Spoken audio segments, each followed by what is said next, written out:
आपके साथ मैं हूं अर्चना सिंह। हम इंडिया के लोग में आपका स्वागत है। मैं लेकर आई हूं आपका अपना स्पेशल बुलेटिन हम इंडिया के लोग। हम इंडिया के लोग में बात करेंगे उत्तर प्रदेश के लोगों की, बात करेंगे बस्ती के लोगों की, बात करेंगे पुणे के लोगों की और बात करेंगे जम्मू कश्मीर के लोगों की। हम इंडिया के लोग में आपके बच्चों से जुड़ी खबर। आज से 15 से 18 साल की उम्र के बच्चों के वैक्सीनेशन की शुरुआत हो गई। क्या आपने अपने बच्चों का रजिस्ट्रेशन कराया है? कोरोना से लड़ना है तो वैक्सीन अभियान को कामयाब करना ही होगा। हम इंडिया के लोग में ऐसी हर खबर जो हमारी आपकी जिंदगी से जुड़ी है, जो हमारे आपके हक और हुकूक से जुड़ी है, तो बस बने रहिए अगले 60 मिनट मेरे साथ। आम लोगों की जिंदगी से जुड़ी बड़ी खबरें, आम लोगों के नजरिए से खबरें देखते हैं।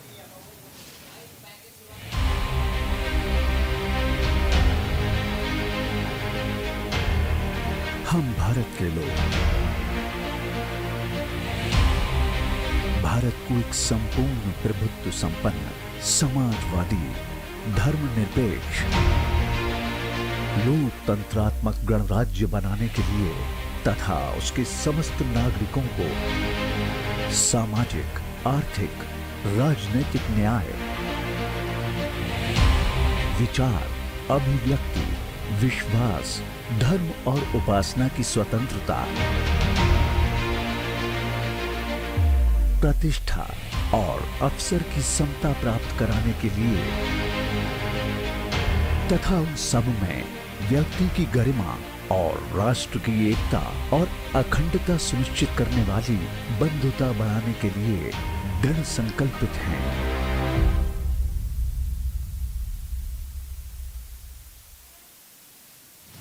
हम इंडिया के लोग में बात अमेठी के रण की। अमेठी से गांधी परिवार का पुराना नाता रहा, लेकिन अमेठी का सियासी गणित बदल गया है। आज अमेठी के लोगों को योगी आदित्यनाथ ने बड़ी सौगात दी। अमेठी के लोगों के सामने कभी अमेठी के हीरो रहे राहुल गांधी पर सीधा प्रहार किया। योगी आदित्यनाथ ने राहुल गांधी को एक्सीडेंटल हिंदू बताया। हम न्यूज इंडिया के लोग चुनावी अखाड़े में हिंदुत्व के नए नए मुहावरे सुन रहे हैं, इनके मायने समझने की कोशिश भी कर रहे हैं। गर्व से कहो हम हिंदू हैं। इस सांस्कृतिक पहचान को जानने का प्रयास अगर इन लोगों ने किया होता तो 1947 में इस देश का दुर्भाग्यपूर्ण विभाजन भी नहीं होता। कांग्रेस के गढ़ में योगी की ललकार। हम लोगों में कोई छुपाव भी नहीं है और कोई घबराहट भी नहीं है। अमेठी से योगी आदित्यनाथ ने भरी हुंकार। गर्व से कहो हम हिंदू हैं। जिनकी खानदान और जिनके पूर्वज कहते थे कि हम तो एक्सीडेंटली हिंदू हैं, तो वे लोग अपने को हिंदू बोल भी नहीं सकते।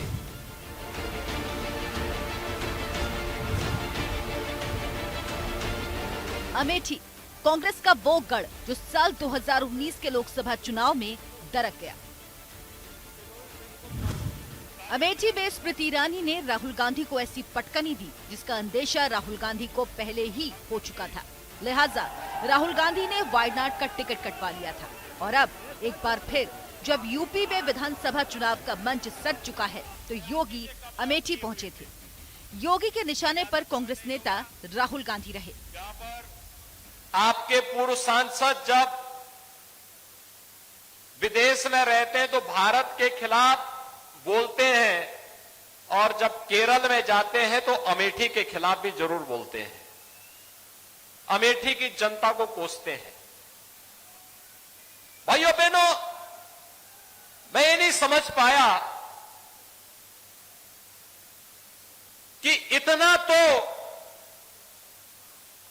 खुद गर्ज किसी को नहीं होना चाहिए कि जिस जनता ने उन्हें सत्ता के शीर्ष पर पहुंचाने में योगदान दिया, अपनी नाकामयाबियों को छुपाने के लिए उन्हें बार बार कोसना, उन्हें कटघरे में खड़ा करना, अपनी नाकामयाबियों को न देखना, अपने काले कारनामों को न देखना, मुझे लगता है ये अमेठी के साथ, प्रदेश के साथ और देश के साथ अन्याय होगा। और यही होता रहा है, अमेठी के साथ यही होता रहा है।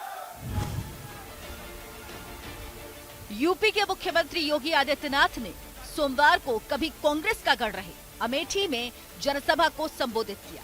रैली के दौरान योगी आदित्यनाथ ने राहुल गांधी पर तंज कसा और राहुल को एक्सीडेंटल हिंदू बताया।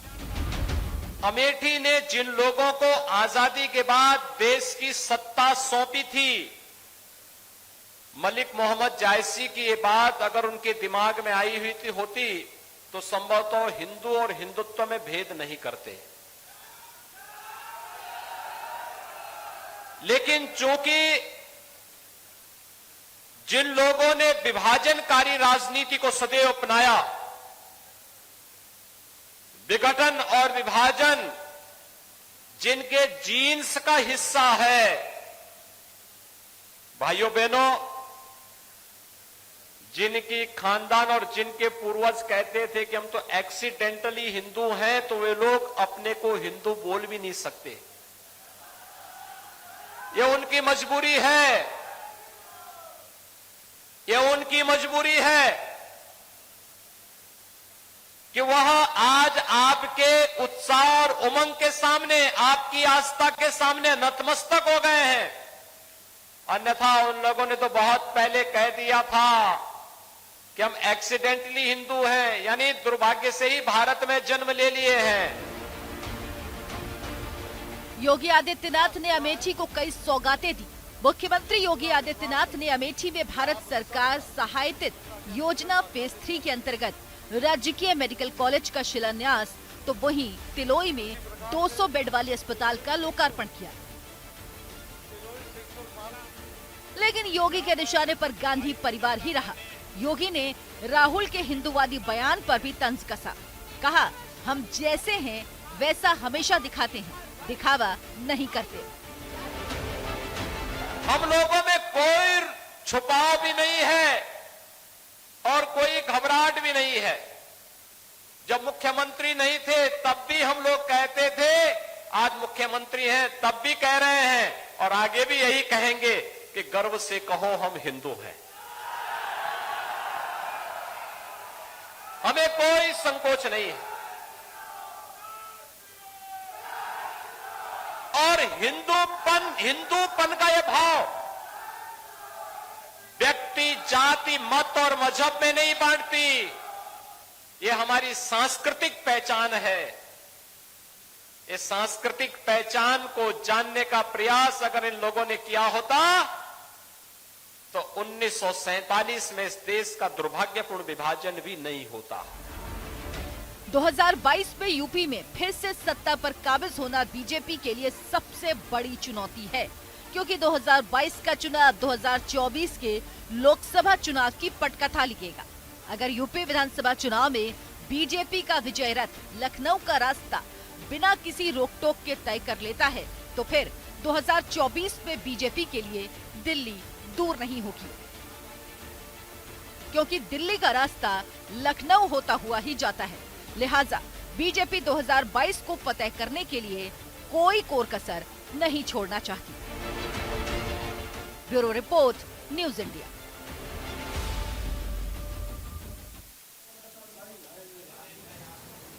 तो बीजेपी उत्तर प्रदेश में हुंकार भर रही है। योगी आदित्यनाथ अमेठी में थे, लेकिन उधर सवाल ये उठ रहा है कि क्या योगी आदित्यनाथ इस बार मथुरा से चुनाव लड़ेंगे? क्या पश्चिमी उत्तर प्रदेश ऐसी जगह है जहां योगी आदित्यनाथ चुनाव में उतरेंगे, जहां से, क्योंकि इसका फायदा आसपास की सीटों पे भी पड़ेगा। बहुत जरूरी है कि योगी आदित्यनाथ कोई ऐसी सीट चुने जिसका असर अगल बगल में पड़े, क्योंकि जब बड़े चेहरे कहीं चुनाव के लिए उतरते हैं तो उसका इम्पैक्ट भी जरूर होता है।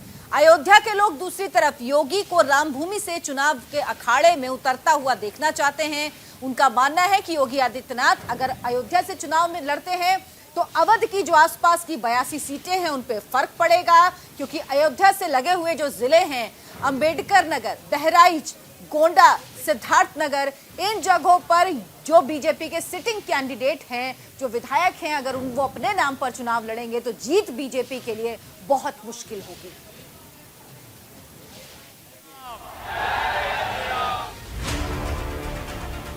उत्तर प्रदेश में इसी साल चुनाव होने वाला है और यूपी में योगी के चुनाव लड़ने को लेकर अटकलों का बाजार गर्म है।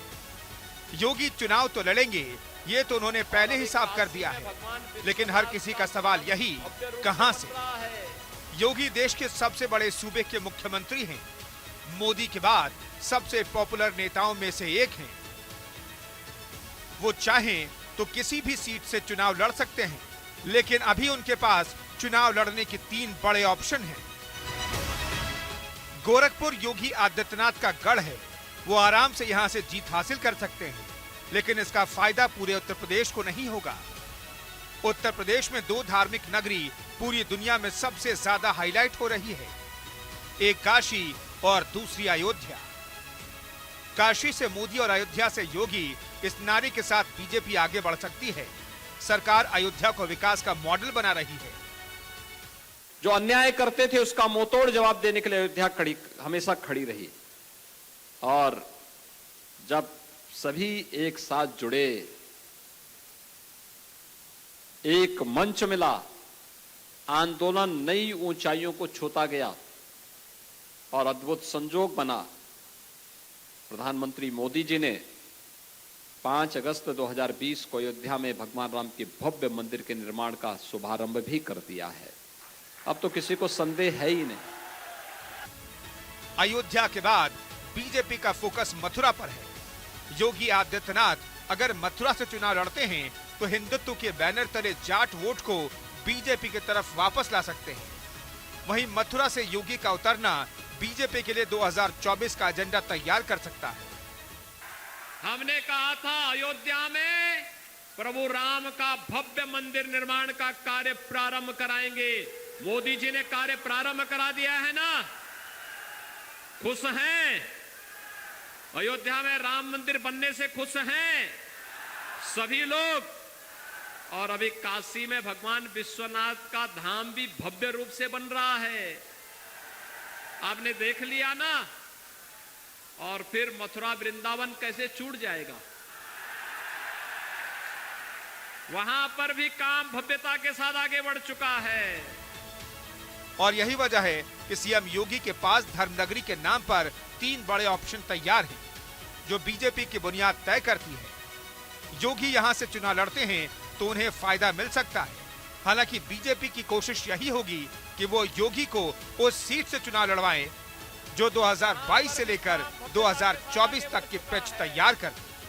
हमने ब्रज तीर्थ विकास परिषद गठित करके वहां पर भी विकास कार्यों को एक नई गति देनी प्रारंभ कर दी है। बीजेपी की जन विश्वास यात्रा का समापन बस्ती में हुआ। इस मौके पर राष्ट्रीय अध्यक्ष जेपी नड्डा ने समाजवादी पार्टी सरकार पर जमकर निशाना साधा। जेपी नड्डा ने कहा, चुनाव में बीजेपी अपना रिपोर्ट कार्ड लेकर जा रही है।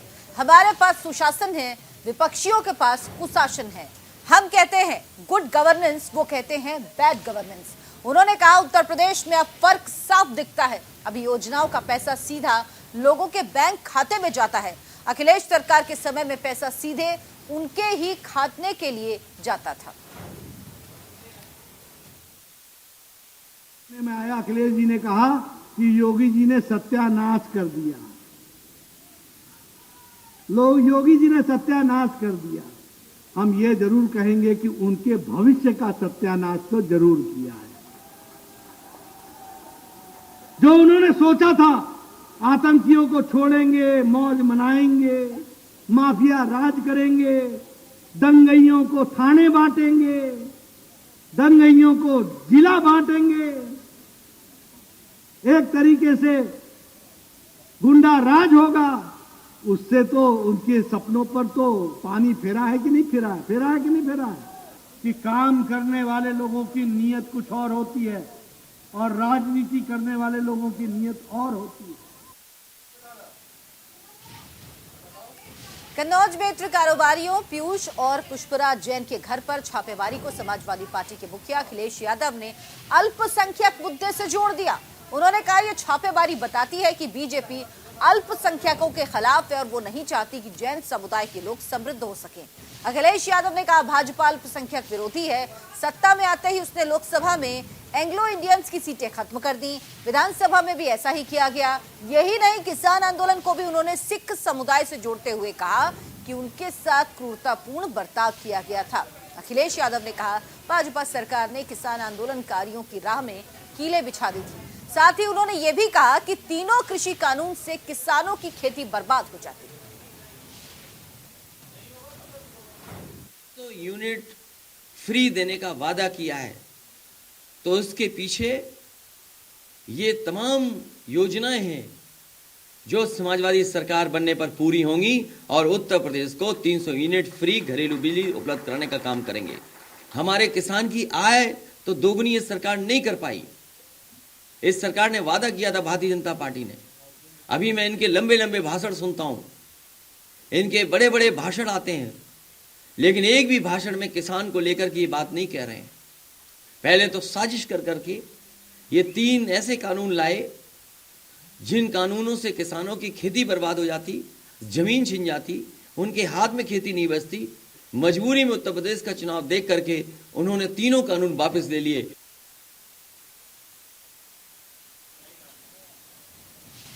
वहीं लखनऊ में आज समाजवादी पार्टी सुप्रीमो अखिलेश यादव ने प्रेस कॉन्फ्रेंस की और कहा कि भगवान कृष्ण मेरे सपने में आते हैं और सरकार बनाने का आशीर्वाद देते हैं। आज कहा कि भगवान श्री कृष्ण उनके सपने में रोज आते हैं और आकर ये कहते हैं कि इस बार उनकी सरकार बनने जा रही है। दरअसल भारतीय जनता पार्टी के एक सांसद ने जेपी नड्डा को पत्र लिखकर यह कहा है कि भगवान श्री कृष्ण उनके सपने में आए थे और उन्होंने योगी आदित्यनाथ को मथुरा से इलेक्शन लड़ाने के लिए कहा था। अखिलेश यादव इसी बात का जवाब दे रहे थे। आज उन्होंने एक बात और कही कि उनकी पार्टी जहां से कहेगी वहां से वो विधानसभा चुनाव लड़ेंगे। उन्होंने इशारा किया कि मुलायम सिंह यादव यानी उनके पिताजी जिन सीटों से विधानसभा चुनाव लड़ते रहे हैं, हो सकता है कि वो उन सीटों में से किसी एक का चुनाव अपने लिए कर लें। अखिलेश यादव ने आज अपनी पुरानी घोषणा को दोबारा से कहा और ये कहा कि जब उनकी सरकार आएगी तो किसान आंदोलन में शहीद हुए सभी किसानों के परिवारों को 25 लाख का मुआवजा दिया जाएगा और उनके लिए एक स्मारक भी बनवाया जाएगा। कैमरा पर्सन सुंदरम के साथ विवेक तिवारी, न्यूज इंडिया, लखनऊ। हम इंडिया के लोग में बात झांसी की। दरअसल झांसी में एक शादी में बड़े ही धूमधाम से दूल्हे राजा बारात लेकर पहुंचे। बाराती भी पूरी तरह से मस्त होकर डीजे की धुन पर नाच रहे थे, लेकिन मामला यहीं पर बिगड़ गया। काजी साहब डीजे बजने पर नाराज हो गए। निकाह के बीच दूल्हे साहब के कैसे रंग उतरे? क्या उनकी खोई रंगत वापस लौटी? क्या काजी ने निकाह पढ़ाया? क्या मोहतरमा ने कहा कबूल है? सवाल कई हैं और जवाब जानना है तो 3 मिनट की ये रिपोर्ट जरूर देखिए।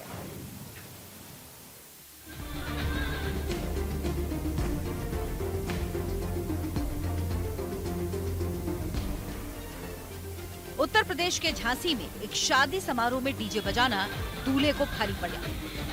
दरअसल झांसी के गुरसराय इलाके से एक बारात आई थी। बाराती डीजे की धुन पर नाच रहे थे।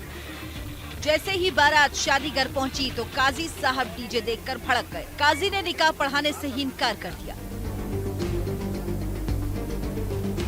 इस दौरान लोगों ने काजी को मनाने का प्रयास किया, लेकिन काजी नहीं माने तो लड़की वाले दूसरे काजी के इंतजाम में जुट गए, लेकिन शहर का कोई भी काजी राजी नहीं हुआ।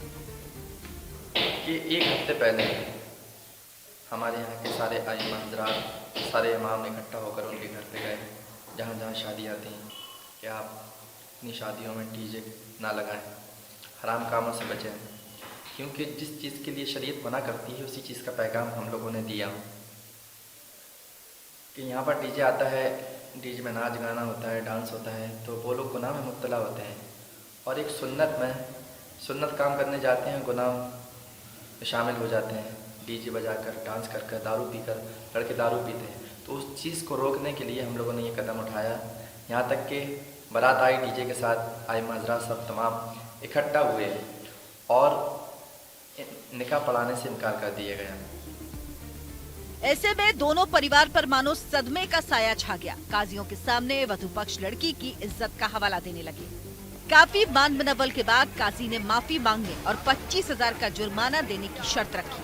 दूल्हा और दुल्हन दोनों पक्षों ने स्टेज पर जाकर सार्वजनिक तौर पर माफी मांगी। इसके बाद आखिरकार काजी साहब निकाह पढ़ाने के लिए तैयार हुए और करीब 4 घंटे की मशक्कत के बाद विवाह समारोह संपन्न हुआ। कई घंटे उन लोगों को परेशानी हुई, उन पर शर्तें रखी गई और फिर आवामी मिल्लत के सामने उन लोगों ने तौबा की कि आइंदा ऐसा नहीं होगा। और मैं ये चाहता हूँ शरीयत के हुक्म के मुताबिक ऐसे काम नहीं होना चाहिए। शादी ब्याहों में डीजे बंद होना चाहिए, बिल्कुल बंद होना चाहिए, क्योंकि डीजे बजाने से कोई फ़ायदा थोड़ी ना है, एक गुनाह में मुब्तला होते हैं हम। तो ये गलत बात है, शरीयत इस चीज़ की बिल्कुल इजाज़त नहीं देती है। हमें शरीयत के मुताबिक काम करना चाहिए, जो सादगी के साथ निकाह होना चाहिए। हालांकि पहले ही एक बैठक में ये ऐलान कर दिया गया था कि जो शादी शरीयत के नियमों के खिलाफ होगी, उस शादी में शहर का कोई भी काजी निकाह नहीं पढ़ाएगा। शादी वाले परिवार को एक सप्ताह पहले ही शरीयत के तरीके से शादी करने की हिदायत दी गई थी, लेकिन जब बारात में डीजे बजा तो जाहिर है बवाल होना तय ही था। झांसी से राघवेंद्र सिंह के साथ ब्यूरो रिपोर्ट, न्यूज इंडिया।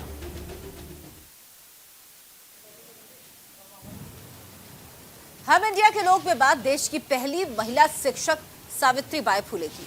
आजादी मिलने से पहले देश जब रूढ़िवादी परंपराओं और मान्यताओं से जकड़ा हुआ था, तब सावित्रीबाई फुले ने आगे बढ़कर महिलाओं को एक नई राह दिखाई। बाल विवाह और सती प्रथा जैसी बुराइयों के खिलाफ आवाज उठाकर सावित्रीबाई फुले ने नई बहस को जन्म दिया था। पुणे के लोग इस बात से बेहद दुखी हैं। सावित्रीबाई ने महिला शिक्षा के लिए 1848 में जो पहला स्कूल खोला, वो आज बदहाली की कगार पर है। नायकों का सम्मान कायम रखना है तो उनकी निशानियां भी बचानी होंगी, संजोनी होंगी।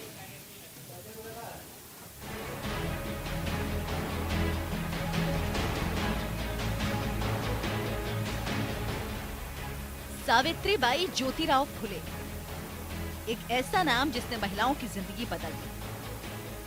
महाराष्ट्र के सतारा में एक किसान परिवार में जन्मी सावित्रीबाई देश की पहली महिला टीचर और पहले किसान स्कूल की फाउंडर थी। उन्होंने महिलाओं के हालात में सुधार लाने में अहम भूमिका निभाई और भारत में महिला शिक्षा की अगुवा बनी। सावित्रीबाई फुले को भारत की सबसे पहली आधुनिक नारीवादियों में से एक माना जाता है। उन्होंने बाल विवाह और सती प्रथा जैसी बुराइयों के खिलाफ आवाज उठाई। देश में लड़कियों के लिए पहला स्कूल सावित्रीबाई और उनके पति ज्योतिराव ने 1848 में पुणे में खोला था।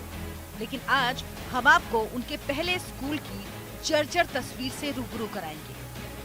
इतिहास में अपना नाम दर्ज करा चुके देश का ये पहला स्कूल आज अपने हालात पर रो रहा है।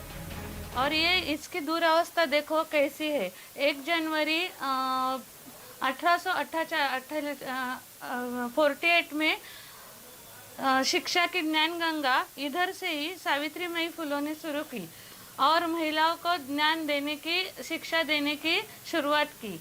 लेकिन आज इस वाड़े की अवस्था इतनी बुरी है, ये सरकार को ध्यान देना चाहिए। महिला सब जगह उन्नति कर रही है, सब क्षेत्र में उन्नति कर रही है। सांस्कृतिक, क्रीड़ा, सामाजिक क्षेत्र में उच्च पद पर महिलाओं का काम चल रहा है। इसकी वजह सिर्फ सावित्रीबाई फुले है। पूरी तरह से बदहाल हो चुके इस स्कूल की दीवारें गिरने की कगार पर हैं। स्कूल में न साफ सफाई है, न ही ऐतिहासिक चीजों को संजो कर रखा गया है। यहाँ तक कि इस स्कूल की कई यादें भी सिमट चुकी हैं। जिस स्कूल पर सावित्रीबाई और देश को नाज था, वो आज मिटने की कगार पर है। स्कूल के खराब हालात को देखकर स्थानीय लोगों ने प्रशासन और राज्य सरकार से कई बार शिकायत की, लेकिन न ही प्रशासन और न ही राज्य सरकार ने इस पर ध्यान दिया। स्कूल को फिर से चलाने को लेकर राज्य सरकार ने एक बार हामी भी भरी, लेकिन उसके वादे खोखले ही साबित हुए। पुणे से मोहन दुबे के साथ ब्यूरो रिपोर्ट, न्यूज इंडिया। हम इंडिया के लोग में वक्त एक छोटे से ब्रेक का है। ब्रेक के बाद देखिए हम इंडिया के लोगों के नजरिए से कुछ और खबरें।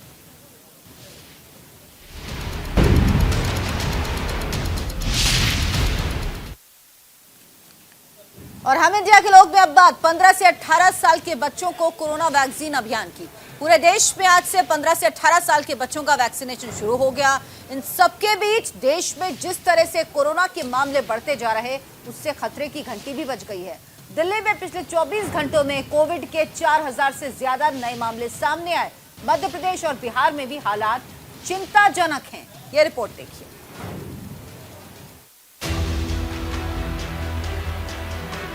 देश में सोमवार से 15 साल से 18 साल के बच्चों को कोरोना वैक्सीन के टीके लगने शुरू हो गए। करीब 13 लाख बच्चों को वैक्सीन की पहली डोज लग गई है। साथ ही टीके के लिए रजिस्ट्रेशन कराने वालों की संख्या 40 लाख को पार कर चुकी है। वैक्सीनेशन और रजिस्ट्रेशन की संख्या तेजी से बढ़ रही है। बच्चों को वैक्सीन लगाने पर पूरे देश में जोश का माहौल दिखा। सुबह से ही कतारें लगने शुरू हो गई। देश के अलग अलग हिस्सों में यही नजारा दिखा। जैसे मैंने न्यूज पे देखा कि 15 से 18 वर्ष के बच्चों के लिए वैक्सीनेशन शुरू होने वाला है, पहले मैंने कहा कि पापा मुझे वैक्सीन लेना है, और जैसे ही मैं यहाँ आई मैंने देखा, मुझे कुछ डर सा नहीं लगा, बल्कि अच्छा लगा कि अब मुझे वैक्सीन मिलेगा, अब कोरोना से हम मुक्त हो जाएंगे। और इसीलिए मैं यहाँ आई, मैंने वैक्सीन लिया, अब मैं वैक्सीन ले चुकी हूँ, अब मुझे कोई डर नहीं है। और फिर भी वैक्सीन लेने के बावजूद भी मास्क और सैनिटाइजर का वापर करें। डर नहीं होना चाहिए, क्योंकि वैक्सीनेशन हमें खुद प्रोटेक्ट कर रही है, स्ट्रेंथ देगी कि हम वायरस से लड़ सकें। कुछ नहीं, डरना नहीं चाहिए, बस आप आओ। ताकि वैक्सीनेशन इसीलिए है ताकि हम लोग, अभी जैसे मैं 17 की, तो मेरा बोर्ड एग्ज़ाम है, तो ताकि मैं जाके बोर्ड दे सकूं, उसके लिए मेरे को स्ट्रेंथ मिलती रहे, उस वजह से वैक्सीनेशन है। तो सभी को वैक्सीन लगवानी चाहिए, वो ज़्यादा अच्छा है सबके लिए। हाँ, बिल्कुल ठीक फैसला है और देर आए दुरुस्त आए, बट बहुत इंपॉर्टेंट है कि अभी वैक्सीनेशन बहुत इंपॉर्टेंट है बच्चों के लिए, और जो बहुत ज़रूरी है, लगवाना चाहिए। मुझे कल पता चला और डर लग रहा था थोड़ा सा कि लगेगा वैक्सीन, पेन होएगा, पर फिर अभी कोई डर नहीं, दर्द नहीं हुआ बिल्कुल भी। उन्हें बोलूँगी कि मैं कि लगवा लो जल्दी से, जितना जल्दी हो सके उतना जल्दी लगवा लो। वहीं ओमिक्रॉन की बात करें तो देश में ओमिक्रॉन के अब तक 1700 मामले दर्ज किए गए हैं। महाराष्ट्र में 510 और दिल्ली में 351 केस सामने आ चुके हैं। साथ ही पिछले 24 घंटे में 33,750 नए कोरोना के मामले दर्ज किए गए। राजधानी दिल्ली में पिछले 2 दिन में 84% मामले ओमिक्रॉन के थे। जिस तरह से कोरोना और ओमिक्रॉन के मामले बढ़ रहे हैं, उसे देखते हुए दिल्ली सरकार भी अलर्ट हो गई है। देखते ही देखते दिल्ली में कोरोना की संक्रमण दर करीब 6% पहुंच गई। दिल्ली में फिलहाल ग्रेडेड रिस्पांस एक्शन प्लान का येलो अलर्ट यानी पहला स्तर लागू किया गया है, जिसे अब रेड अलर्ट में बदला जा सकता है। दरअसल दिल्ली सरकार ने पहले ही साफ किया था कि अगर कोरोना की संक्रमण दर 5% से ऊपर जाती है तो GRAP का रेड अलर्ट लागू होगा, लेकिन अब ये 6% से भी ऊपर है, यानी रेड अलर्ट जारी होगा तो लोगों को कई और कड़ी पाबंदियों के लिए तैयार रहना होगा, जिसमें पूरी तरह से कर्फ्यू भी शामिल है। एक्सपर्ट तो कह रहे हैं हफ्ते भर में ही हो जाएगी, परंतु ये देखो सब कयास है, इनके ऊपर जाना नहीं चाहिए जब तक हो ना जाए। ऐसा एग्जैक्ट नंबर बताना बहुत मुश्किल है कि कब किस दिन पीक आएगी और किस दिन नहीं आएगी।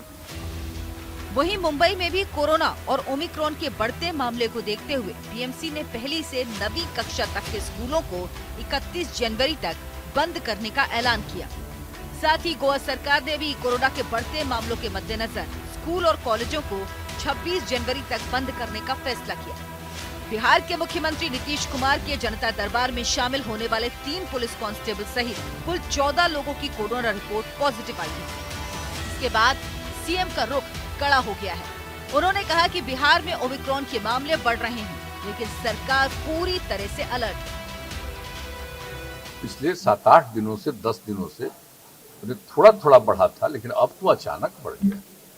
एक तो है स्थिति है, और उसके बाद तो यहीं पर हम लोग तो ओमिक्रॉन का भी टेस्टिंग के लिए शुरू कर दिया है कि है कि नहीं वो भी देखा जाएगा। लेकिन बाकी तो पॉजिटिव है ही ना, ओमिक्रॉन नहीं है तो दूसरा ही पुराना वाला ही है।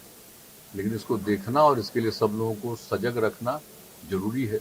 अभी डॉक्टर्स का बहुत सा का हो गया है, तो ये सब स्थिति तो है कि अचानक फिर बढ़ गया। तो जैसे देश भर में, मैंने दुनिया भर में तो बढ़ा ही, देश भर में तो बढ़ा ही, अपने राज्य में भी अब शुरू हो गया है बढ़ना। कल शाम में ही सब जगह का पता करके जो कुछ भी होगा निर्णय, उसके बाद उसी के आधार पर आगे देखेंगे कैसे क्या करना है। मध्य प्रदेश में भी पिछले 1.5 महीने में कोरोना के केस करीब 1.5 गुना बढ़ गए हैं। इंदौर, भोपाल, जबलपुर और ग्वालियर के बाद राज्य के छोटे शहरों में भी तेजी से मामले बढ़ते जा रहे हैं। नए मामलों में बढ़ोतरी की रफ्तार ने सूबे में तीसरी लहर के खतरनाक होने के संकेत दे दिए हैं। Bureau report, news India.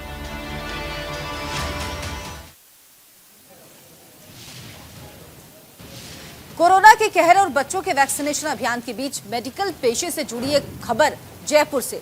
Jaipur medical association की कार्यकारिणी के सदस्यों को आज शपथ दिलाई गई। सदैव अपने पद धूमिल नहीं होने दूंगा। जयपुर मेडिकल एसोसिएशन सभागार में आयोजित शपथ ग्रहण समारोह में राजस्थान सरकार में मंत्री सुभाष गर्ग और महेश जोशी ने शिरकत की।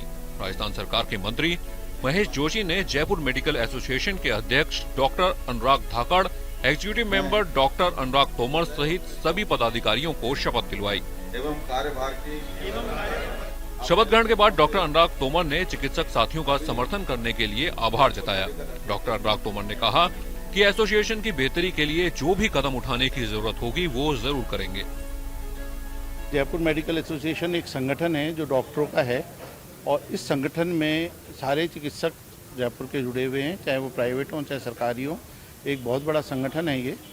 और अभी हमारी जो नई कार्यकारिणी चुनी गई है आज, जैसा कि मंत्री महोदय भी उपस्थित थे और मैं भी कार्यकारिणी सदस्य में एक इलेक्शन से चुना गया हूँ और मैं विश्वास दिलाता हूँ जो डॉक्टर्स ने, हमारे सम्मान्य सदस्यों ने मुझ में विश्वास दिखाया है, मुझे चुना है एज अ कार्यकारिणी सदस्य, मैं उनको निराश नहीं होने दूंगा और जेएमए को और ऊंची बुलंदियों पर ले जाने की कोशिश करूंगा। मेरा आम जनता से, क्योंकि आपका चैनल है, आप जनता के बीच में आप पहुंचते हैं, तो मैं समझता हूं एक जनता तक पहुंचने का आपका चैनल एक माध्यम है।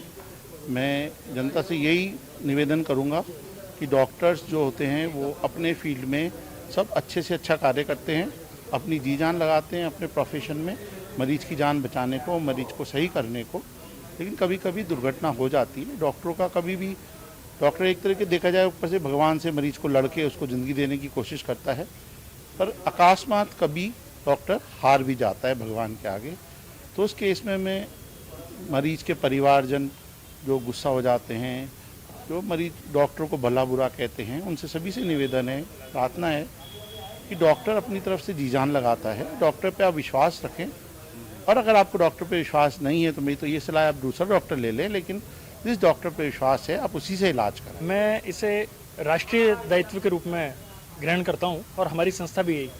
आज हमारा राष्ट्र कोरोना के जिस संक्रमण से गुजर रहा है, उस समय विभिन्न चिकित्सकीय सोपानों पर समस्त चिकित्सकों, राज्य सरकार और केंद्र सरकार के मध्य में एक सेतु स्थापित हो, एक सामंजस्य स्थापित हो, ताकि राष्ट्र हित के लिए हम सब एक ही आवाज़ पर, एक ही मंच पर एकत्र हो सकें। ऐसा प्रयास हम इस जयपुर मेडिकल एसोसिएशन के मंच के आधार पर कर रहे हैं। आपको बता दें डॉक्टर अनुराग तोमर निम्स अस्पताल में निदेशक भी हैं। इसके अलावा डॉक्टर अनुराग तोमर निम्स यूनिवर्सिटी में निदेशक का जिम्मा संभालते हैं। इस अवसर पर चिकित्सा के क्षेत्र में बेहतरीन काम करने वाले डॉक्टरों को सम्मानित भी किया गया। जेएमए का शपथ ग्रहण समारोह है। जेएमए डॉक्टर्स की प्राइवेट हो या सरकारी हो, सबकी सबसे बड़ी संस्था है और ये आईएमए का पार्ट है। तो जितने भी डॉक्टर्स की रिलेटेड एक्टिविटी है वो उस सब के लिए एकमात्र संस्था है जो कि जेएमए है। और जेएमए हमेशा सरकार के साथ जब भी किसी चीज़ के लिए ज़रूरत पड़ी है डॉक्टर्स की, तो उसके लिए हमेशा आगे रही है। तो और समारोह बहुत ही भव्य था। माननीय 2 मंत्री आए थे इसके अंदर, उन्होंने भी जेएमए की काफ़ी तारीफ करी थी। तो समारोह के अंदर काफ़ी बातें निकल के आई। इंस्टॉलेशन सेरेमनी थी हमारी जयपुर मेडिकल एसोसिएशन की, जो नव निर्वाचित अभी जो हमने किया है उसका शपथ ग्रहण समारोह था। और इसमें मैं आभार व्यक्त करूंगा, पीएचडी और भूजल मिनिस्टर डॉक्टर महेश जोशी जी आए और डॉक्टर सुभाष गर्ग साहब आए और वो मिनिस्टर ऑफ टेक्निकल एजुकेशन है। और हमारा ये जो कार्यक्रम रहा इसको हम आगे लेके जाएंगे। अब हम गतिविधियां शुरू करेंगे, इसमें खेल कूद, सांस्कृतिक और साहित्यिक गतिविधियां जयपुर मेडिकल एसोसिएशन की तरफ से आयोजित होंगी। जो भी विषय, ज्वलंत विषय हैं जो कि डॉक्टर समुदाय को कहीं ना कहीं कुछ परेशान कर रहे हैं, वो हम सरकार के सम्मुख रखेंगे और सरकार से भी आग्रह करेंगे कि इसमें थोड़ी संवेदनशीलता रखते हुए उन मुद्दों को सॉर्ट आउट करें। जयपुर मेडिकल एसोसिएशन के चुनाव नवंबर महीने में हुए थे। 31 नवंबर को रिजल्ट आ गया था। अगले 1 साल तक मौजूदा कार्यकारिणी का कार्यकाल रहेगा। कोरोना की तीसरी लहर को रोकने में डॉक्टरों की बिरादरी पर बड़ी जिम्मेदारी है। जयपुर से न्यूज इंडिया के लिए दीपक चावला की रिपोर्ट।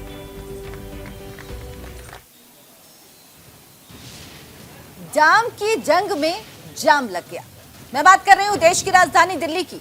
दिल्ली सरकार की आबकारी नीति को लेकर सियासी संग्राम छिड़ा और मेरी दिल्ली के लोग घंटों जाम की मुसीबत से जूझते रहे। बीजेपी ने दिल्ली की सड़कों पर घंटों प्रदर्शन किया, सड़कों को जाम किया। ठेकों को लेकर नई नीति में क्या दांवपेच है, ये दिल्ली वालों को समझ नहीं आ रहा। ठेकों की जंग में सियासी पार्टियों ने हंगामे का ठेका जरूर ले लिया।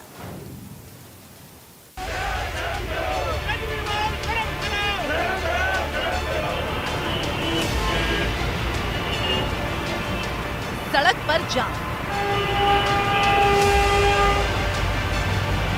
बस पर चढ़कर प्रदर्शन,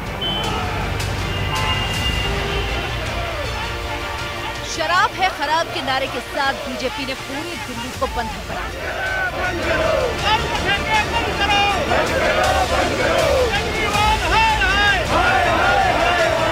दिल्ली सरकार की नई आबकारी नीति के खिलाफ राज्य बीजेपी ने आज दिल्ली में हल्ला बोला। इस दौरान नेशनल हाईवे पर 9 किलोमीटर लंबा जाम लग गया।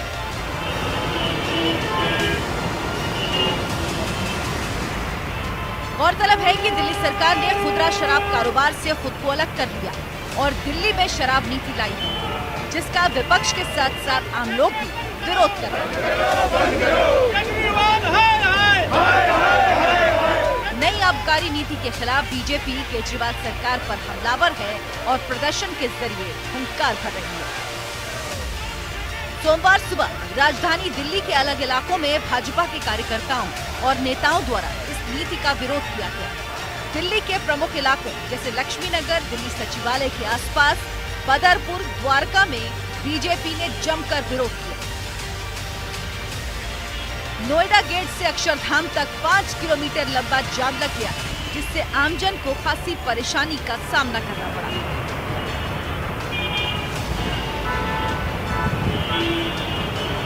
प्रदर्शनकारियों ने अक्षरधाम में डीटीसी बसों और क्लस्टर बसों को भी नुकसान पहुंचाया और बसों के टायरों की हवा निकाल दी। नई आबकारी नीति के खिलाफ सड़कों पर उतरे बीजेपी कार्यकर्ताओं ने सीएम केजरीवाल के खिलाफ नारे भी लगाए।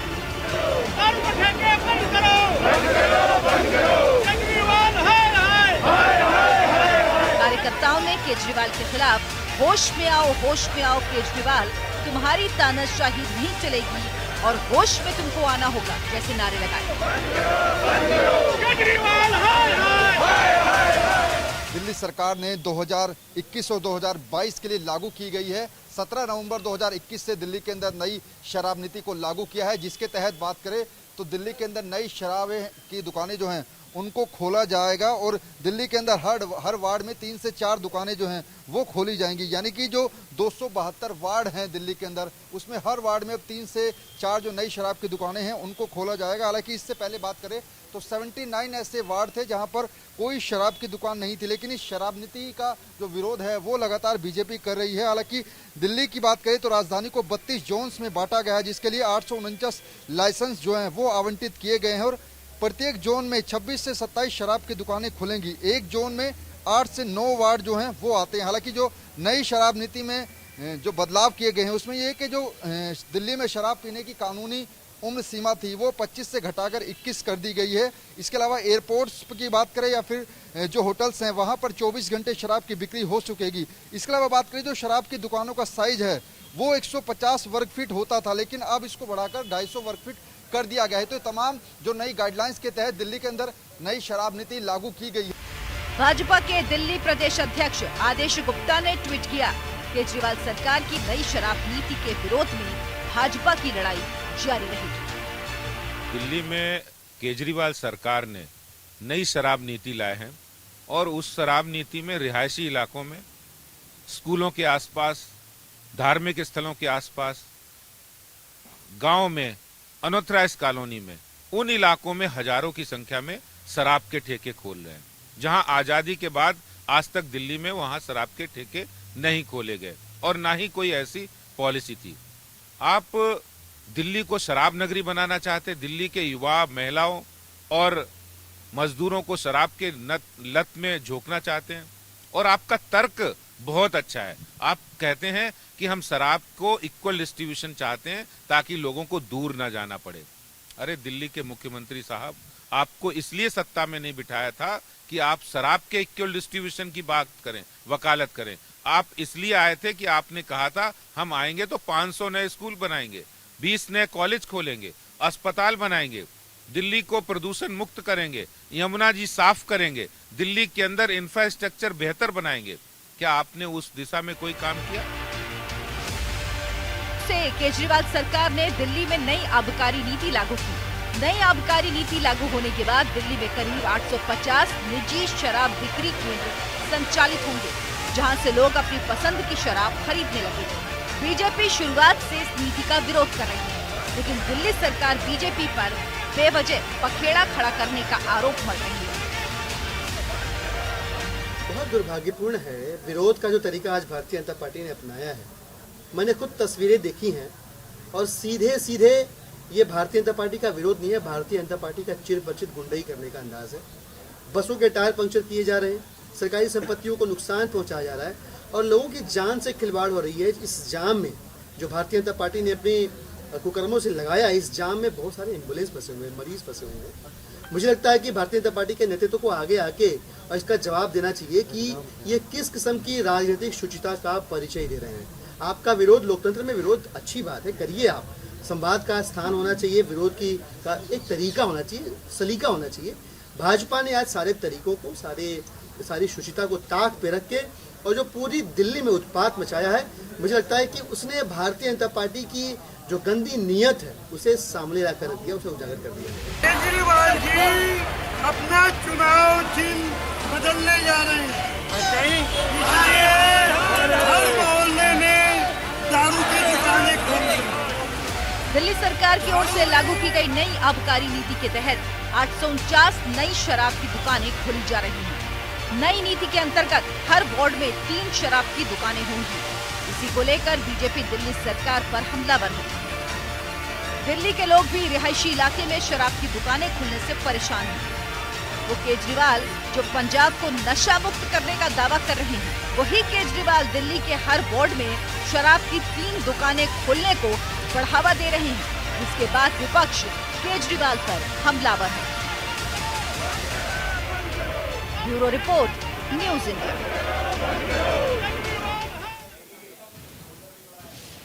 मुंबई एटीएस ने अंडरवर्ल्ड डॉन छोटा राजन और रवि पुजारी के सबसे करीबी गैंगस्टर सुरेश पुजारी के खिलाफ नया केस दर्ज किया। एटीएस ने एक कारोबारी की शिकायत पर गैंगस्टर सुरेश पुजारी पर फिरौती वसूलने का नया केस दर्ज किया। जांच एजेंसी के अनुसार इस मामले में आतंकवादियों से सांठगांठ को लेकर भी जांच की जा रही है। गैंगस्टर सुरेश पुजारी को पहले साल 15 दिसंबर को फिलीपींस से गिरफ्तार करके भारत लाया गया था। उस पर मुंबई और कर्नाटक में जबरन वसूली के कई मामले दर्ज हैं। सुरेश पुजारी पर मुंबई के अलावा ठाणे, कल्याण, उल्लासनगर और डोंबिवली में भी कई मामले दर्ज हैं। और अब बात देश की सुरक्षा से जुड़ी। बात देश के जवानों की जो लगातार आतंकियों को मौत के घाट उतार रहे हैं।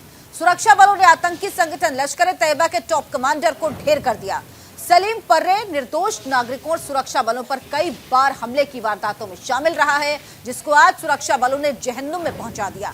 सलीम पर्रे का मारा जाना जम्मू कश्मीर पुलिस के लिए बड़ी सफलता मानी जा रही है।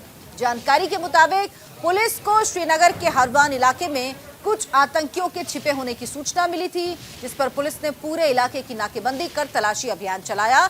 इस दौरान पुलिस ने आतंकियों से सरेंडर करने को कहा, लेकिन उन्होंने फायरिंग शुरू कर दी। पुलिस ने मोर्चा संभालते हुए आतंकियों की गोलीबारी का मुंहतोड़ जवाब दिया। गोलीबारी में एक आतंकी मारा गया, बाद में जिसकी पहचान लश्कर आतंकी सलीम पर्रे के तौर पर हुई है। एलटी का जो कमांडर है सलीम पर्रे 2016 से एक्टिव है। वो अपने एक एफटी साथी के साथ घूम रहा है। श्रीनगर पुलिस वहां पर गई, उसके बाद सीआरपी भी आ गई, कॉर्डन डाले। कॉर्डन डालते ही फायरिंग शुरू हो गया, जिसमें सलीम पर्रे मौके पर मारा गया। एफटी वहां से भागने में कामयाब हो गया। हम लोग उसको फॉलो करते रहे और जाके गुसू में दूसरा विलेज में उसको हम लोग कॉर्डन डाले। फिर आर्मी भी ज्वाइन कर ली। फिर दूसरा इनकाउंटर में आर्मी सीआरपी पुलिस मिलकर दूसरा एफटी को भी न्यूट्रलाइज कर लिया। ये Jammu Kashmir police security force के लिए बहुत बड़ी किलिंग है, क्योंकि जब से ये एक्टिव हुआ था 2016 में, उसके बाद यह उस एरिया में सुंबल हाजने एरिया में लगभग 1 दर्जन लोगों का गला काट दिया था। स्लिट थ्रोटिंग किया था, बहुत टेरर फैलाया था और उसके अलावा बहुत सारे लोगों को रिक्रूटमेंट करता था नॉर्थ कश्मीर में। अब बात चीन के प्रोपेगेंडा वॉर की। सरहद पर जब भी चीन मात खाता है वो नया प्रोपेगेंडा शुरू कर देता है। चीन ने गलवान में मात खाई तो प्रोपेगेंडा शुरू कर दिया। यही आलम चीन का डोकलाम के समय भी रहा। अब चीन के सैनिक एलएसी पर झंडा लहराने का वीडियो बनाकर फर्जी दावे कर रहे हैं। आखिर क्या है धोखेबाज चीन की नई चाल? धोखेबाज चीन के प्रोपेगेंडा वीडियो में क्या है? स्पेशल रिपोर्ट में पूरा सच आपको समझ आ जाएगा।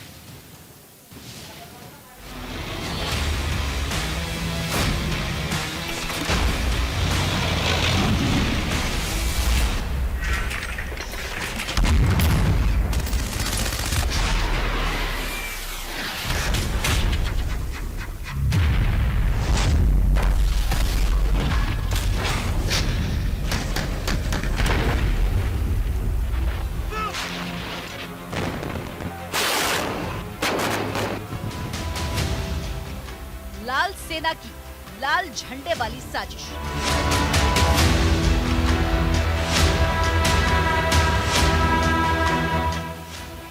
गलवान और डोकलाम में हिंदुस्तान के हाथों बुरी तरह से पिटने के बाद चीन बौखलाया हुआ है।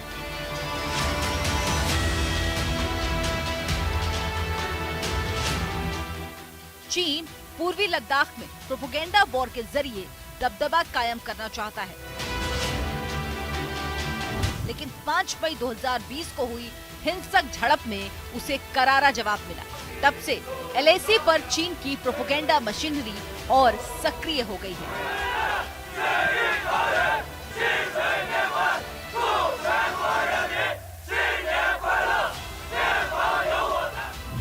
एलएसी पर चीन सीधे तौर पर हिंदुस्तानी फौज का मुकाबला करने में फिसड्डी साबित हुआ है, लिहाजा वो लगातार एलएसी पर प्रोपेगेंडा वाली साजिश रच रहा है। अब इस तस्वीर को गौर से देखिए, कैसे चीन एलएसी पर प्रोपेगेंडा वॉर कर रहा है। जिनपिंग की सेना ने एक वीडियो जारी किया जिसमें चीनी सैनिक गलवान घाटी में चीनी झंडा फहराते हुए दिखाई दे रहे हैं।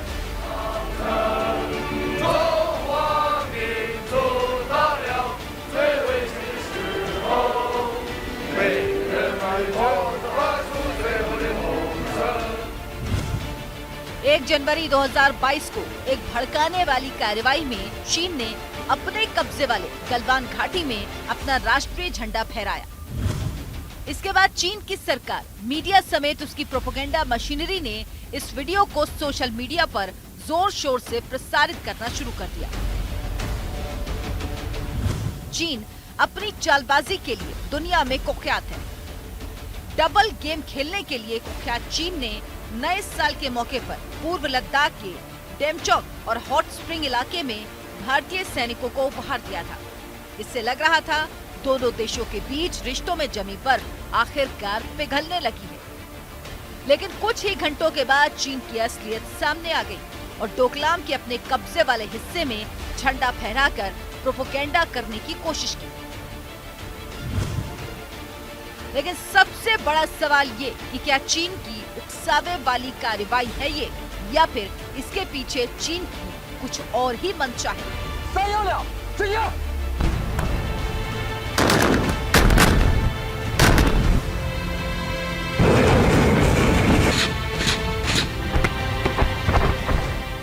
चाइना के सैनिकों के द्वारा इंडिया चाइना बॉर्डर एरियाज के गलवान क्षेत्र में जो चाइनीज झंडे को फहराने की कोशिश की गई है वो चाइना के प्रोपेगेंडा का ही, चाइना के साइकोलॉजिकल वॉरफेयर का ही पार्ट दिखाई देता है।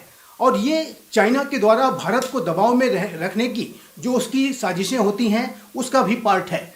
स्पष्ट रूप से दिखाई देता है कि चाइना लगातार भारत को साइकोलॉजिकल तरीके से दबाव में रखने की भी साजिशें रचता है। चाइना की जो दोहरा चरित्र है उसको दिखाता है। चाइना एक तरफ भारत से बात भी करता है, वहीं दूसरी तरफ वो भारत के विरुद्ध लगातार साजिशें भी रचता है। और जो ये जो साजिशें हैं समय समय पे एक्सपोज होती हैं, समय समय पे दिखाई देती हैं। गलवान में चीन की इस करतूत का असर नई दिल्ली में हुआ। विपक्षी पार्टियों ने केंद्र की नरेंद्र मोदी सरकार पर तीखा हमला करते हुए पूछा कि गलवान पर पीएम मोदी अपनी चुप्पी कब तोड़ेंगे। कांग्रेस सांसद राहुल गांधी ने प्रधानमंत्री नरेंद्र मोदी से पूर्वी लद्दाख के गलवान क्षेत्र में चीनी घुसपैठ पर चुप्पी तोड़ने को कहा। राहुल गांधी ने ट्वीट किया, हमारा तिरंगा गलवान में अच्छा दिखता है, चीन को जवाब दिया जाना चाहिए, मोदी जी चुप्पी तोड़ी। कांग्रेस पूर्वी लद्दाख और अरुणाचल प्रदेश में कथित चीनी घुसपैठ से निपटने को लेकर केंद्र सरकार पर हमलावर रही है।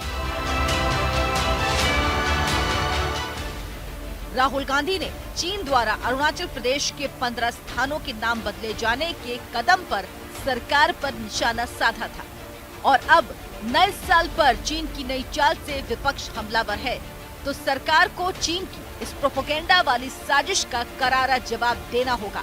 ठीक उसी तरह जैसे गलवान और डोकलाम में ड्रैगन की गर्दन मरोड़कर हिंदुस्तान के रणबांकुरों ने जवाब दिया था, क्योंकि जब भी चीन बैकफुट पर जाता है तो बीजिंग की प्रोपेगेंडा मशीनरी चीनी सैनिकों का हौसला बढ़ाने में जुट जाती है, क्योंकि सर्दियों में लद्दाख में चीन सैनिकों के हाथ पांव ठंडे होने लगते हैं और ड्रैगन से हथियार छूटने लगते हैं। और अब यही वजह है कि चीन नए साल में प्रोपेगेंडा की नई चाल चल चुका है, जिसका उसे करारा जवाब मिलेगा। Bureau report, news India.